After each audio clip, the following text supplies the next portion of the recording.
La suite du journal David Decamp, troisième et dernière semaine du procès du 36 quai des Orfèvres. Oui, je vous rappelle que 2 policiers sont accusés d'avoir violé une touriste canadienne dans les anciens locaux de la PJ parisienne en 2014. Depuis 15 jours, c'est parole contre parole. Impossible à cette heure de prédire le verdict qui tombera en fin de semaine. Chloé Triomphe. Depuis le début de ce procès, la partie civile Émilie Spanton maintient ses accusations. Ces 2 hommes m'ont violée, a-t-elle confirmé en français à la barre en désignant les 2 accusés.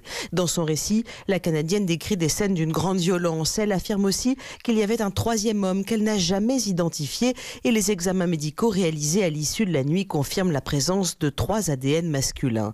Des témoins policiers de garde ont raconté son état d'affolement en redescendant des bureaux, autant d'éléments concrets qui, selon ses avocats, constituent des preuves. Et pourtant, rien n'est si évident, au point que l'on a assisté vendredi dernier à une séquence assez rare dans un procès d'assises, puisque la partie civile a été réinvitée à la barre, mais pour être interrogé sans complaisance, ce sont ses propres termes, par l'avocat général chargé de porter l'accusation. Un questionnaire chirurgical sur un certain nombre de questions sans réponse, de détails concrets qui pourraient aider les jurés à se faire une intime conviction, car ici plane la désagréable impression que chacun a menti, la victime comme les accusés. Ces derniers non plus n'ont jamais changé de position depuis le début, ils maintiennent leur innocence. Chloé Triomphe du service police-justice d'Europe 1.